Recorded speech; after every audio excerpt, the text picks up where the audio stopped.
Bonjour tout le monde, bienvenue dans le vlog. Donc aujourd'hui nous allons faire un petit peu d'improvisation. Donc l'improvisation, on va pas rentrer dans le sujet, le débat philosophique de l'improvisation.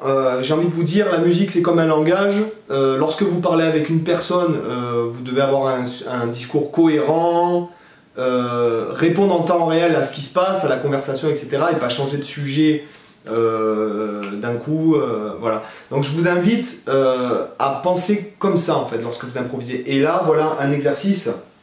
Pour y arriver, je vous ai préparé un petit truc. Alors voilà. Donc à partir d'un motif très simple sur la gamme pentatonique de La mineur que tout le monde est censé connaître, enfin en tout cas je vous invite à la connaître si jamais vous vous mettez à l'improvisation. Déjà c'est la gamme pentatonique sur la guitare, hein, ok. Me dites pas oui j'en ai marre de la gamme pentatonique et tout, j'ai juste envie de vous dire, si vous sentez que vous tournez en rond avec la gamme pentatonique, écoutez Pat Metheny, Stevie Ray Vaughan, B.B. King ou John Coltrane, hein, la gamme pentatonique, on peut faire, hein, on peut révolutionner la musique avec ces 5 notes. Donc je vous invite à ne pas vous dire oui j'en ai marre de faire la gamme pentatonique, hein, ok. Donc on va prendre un motif très simple, très basique, qui n'a pas besoin de matériel, c'est-à-dire de capacité technique de fou. C'est juste un truc, donc sur la gamme pentatonique de La mineur, hein, on va se mettre là-dessus aujourd'hui. Alright, qui s'affiche à l'écran en diagramme, etc. Dans la description, vous aurez les liens vers l'article où vous trouverez toutes les tablatures, parce que je sais que sur l'écran c'est pas pratique de lire les tablatures, et vous aurez tous les diagrammes, etc. et des liens vers d'autres articles si cela vous intéresse. Donc le motif en question c'est...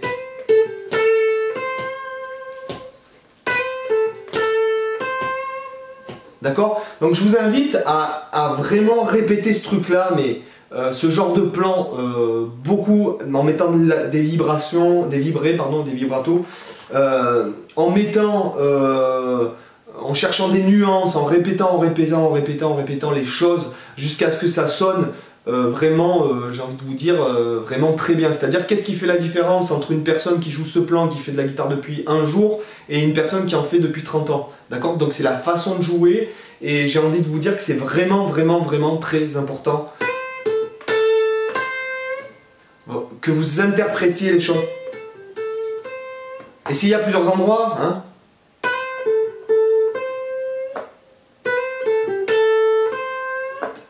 d'accord? Donc comment partir d'un motif de ce type-là et le développer pendant 1 heure, d'accord? Donc là, vous voyez, on est bien sur la gamme pentatonique, vous visualisiez bien qu'on est sur ce fragment de gamme, hein, on a notre gamme pentatonique ici, vous êtes bien sur ce fragment de gamme là, d'accord? Ok? Après, on peut changer, vous changez la première note en fait et tout le plan va se décaler à l'intérieur de la gamme pentatonique. Exemple, dans l'exemple numéro 2.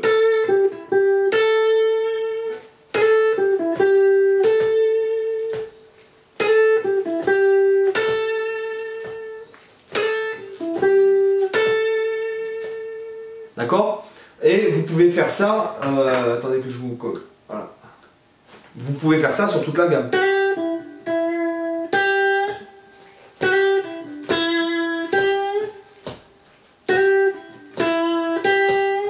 Ok.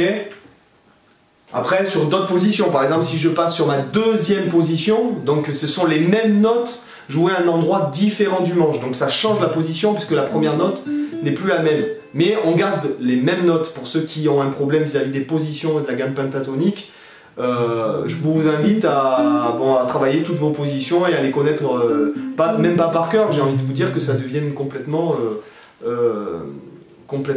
systématique chez vous, d'accord? Donc par exemple dans cet exemple là je vous ai mis sur ce fragment de la deuxième position de la gamme pentatonique, ici, d'accord, sur ces notes là.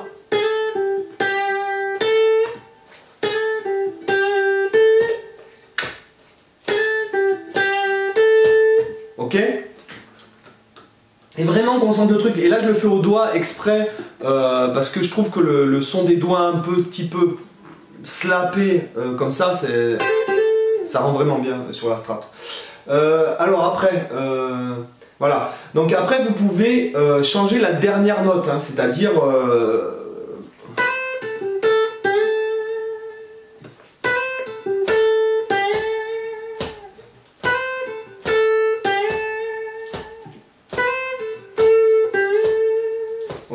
Là je fais un... D'accord, là je change la dernière note, je fais un bend à la place. Ok. Après vous pouvez anticiper la phrase, c'est-à-dire que là on part sur le premier temps, d'accord, mais vous pouvez partir en l'air pour arriver sur la première note de votre phrase. Donc la phrase fait... D'accord. Vous pouvez faire 3, 4...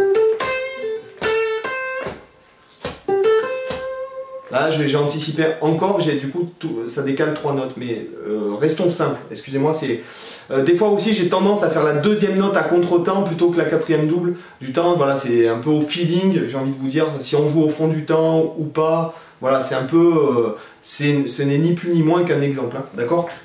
Donc, on anticipe 1, 2, 3, 4...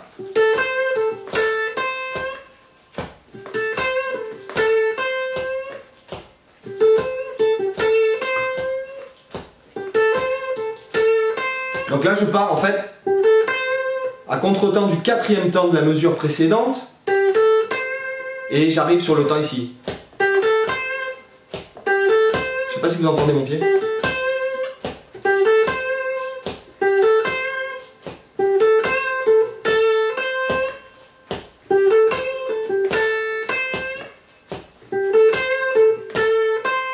Donc ça, sur tous les fragments de partout, sur tous les fragments sur la gamme pentatonique, etc., hein, on peut aller loin. Et après, lorsqu'on fait ce travail-là, qu'on met en fait un fragment de ce type-là et qu'on s'amuse à broder avec, déjà, ça permet de laisser votre cerveau s'habituer à ce qu'il pourrait y avoir derrière. D'accord? Souvent, quand on est débutant et qu'on improvise, on a tendance à remplir à mort sans s'arrêter de jouer, ce qui est même mon cas aujourd'hui.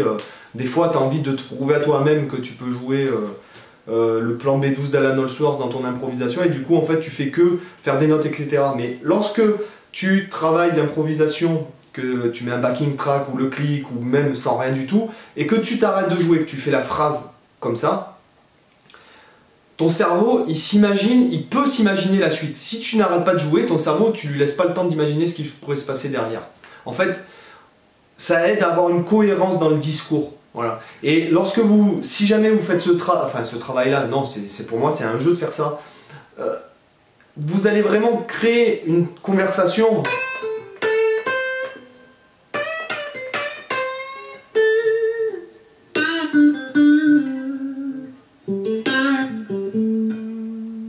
Voilà, ça va vraiment vous laisser imaginer ce qui pourrait se passer ensuite, quoi.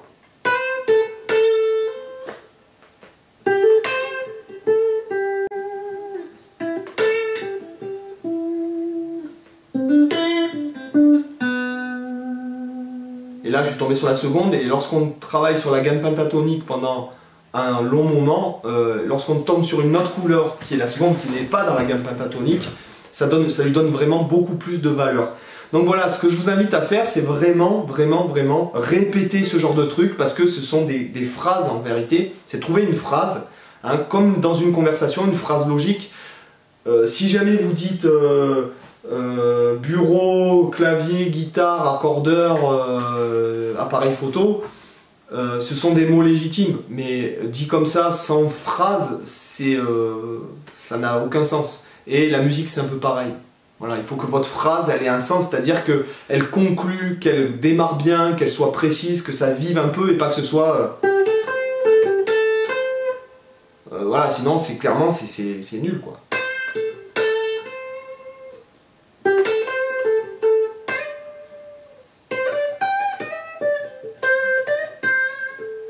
Ok, donc voilà pour cette petite leçon d'improvisation. J'espère que ça vous a intéressé, les gars.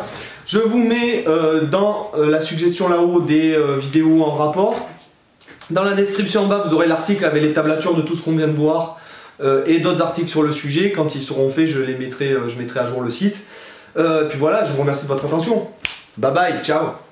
Merci d'avoir regardé cette vidéo. Sur cette page, vous avez le lien pour vous abonner à la chaîne du Guitar Vlog en haut à gauche, à ma chaîne principale en haut à droite. En bas à gauche, vous avez le lien du site avec les packs de leçons, l'école de guitare en ligne, les tablatures et le contact. Et en bas à droite, vous avez la vidéo qui est suggérée par l'algorithme YouTube rien que pour vous. À bientôt.